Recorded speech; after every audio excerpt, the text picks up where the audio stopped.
Milieu des années 20, la troupe scout Sainte-Clotilde à Paris compte un membre de plus.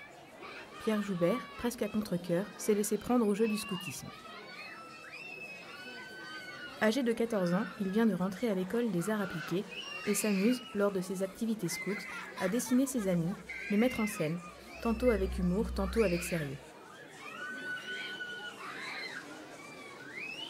En 1926, Pierre Joubert voit arriver dans sa patrouille un petit garçon timide, Jean-Louis Foncine, qui deviendra plus tard son meilleur ami et pour qui il fera ses plus belles illustrations.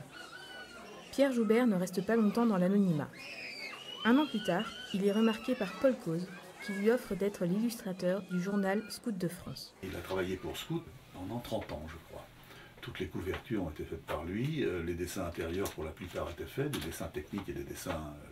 Foncine a fait son évolution dans le scoutisme et est devenu également directeur du journal Scout. Alors donc ils ont toujours travaillé ensemble, si vous voulez. Et sa signature devient vite célèbre dans le milieu du dessin. Animé d'un esprit chevaleresque et passionné d'histoire, Pierre Joubert dessine également pour d'autres éditions et est aujourd'hui encore reconnu pour être un grand dessinateur de la marine et des costumes d'époque.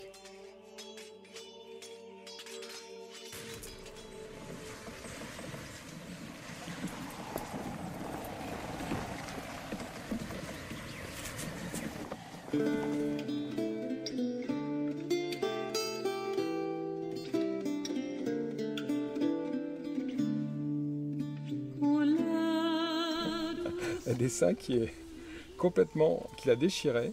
C'était un dessin qui était prévu pour un livre sur Lyotet. Et il a fait un certain nombre de dessins, puis l'éditeur a fait faillite. Et donc le livre s'est arrêté. Et il se trouve que quelques années après, un nouvel éditeur a décidé d'éditer un livre sur Lyotet en reprenant les dessins déjà existants et en faisant d'autres. Et il a récupéré mon dessin, le dessin, le sien en fait, et il l'a décalqué par table lumineuse, et après il a fait ce dessin-là. Donc c'est le même, voilà, c'est exactement le même dessin, mais il y a quelques années d'écart.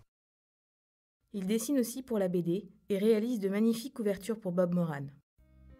Petite revanche sur le reste de son œuvre, il peut enfin dessiner des femmes, belles et sensuelles, plutôt que des adolescents en pagaille.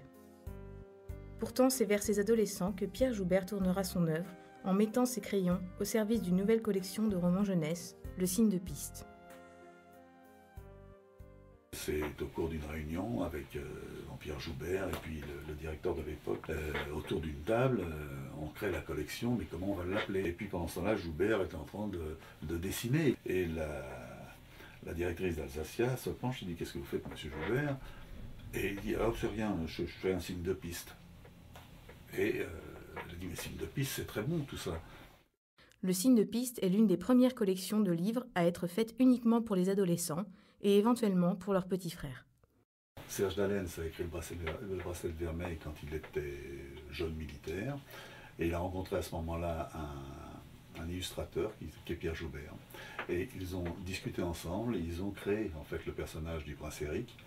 Et ça a été le deuxième livre de la collection, mais ça a été surtout le lancement de la collection Signe de Piste. Bon, s'est joint à eux un ami de Pierre Joubert qui était Jean-Louis Foncine, et qui a écrit à ce moment-là La Bande des Aillacs. Donc ça, ce sont vraiment les classiques de la collection, La Bande des Aillacs, suivi du Relais de la Chance au Roi, suivi du Prince Éric. Il en ressort une vivacité et une énergie peu communes. Le Signe de Piste connaît un grand succès, d'abord auprès des scouts, la collection les visant à l'origine. Et le label Signe de Piste est passé de main en main jusqu'à ces dernières années où les éditions de La Haye ont racheté le label avec la ferme intention de s'en occuper, ce qu'ils essayent de faire actuellement. C'est pas facile. Mais le Signe de Piste s'adapte à la société et les romans deviennent plus ouverts à tous les jeunes qui rêvent d'aventure. C'était délirant, ça se vendait très bien, c'était délirant. Il y avait surtout cette illustration de Joubert qui était une véritable locomotive. À raison de 2 sorties de livres par mois, le Signe de Piste est constamment en mouvement. Très novateur pour l'époque, il organise des jeux concours et utilise la publicité, dessinée par Pierre Joubert, devenu le dessinateur quasi unique de la collection. Il jouit encore d'une grande renommée parmi les illustrateurs et les dessinateurs de bande dessinée, ainsi que chez les lecteurs de la collection.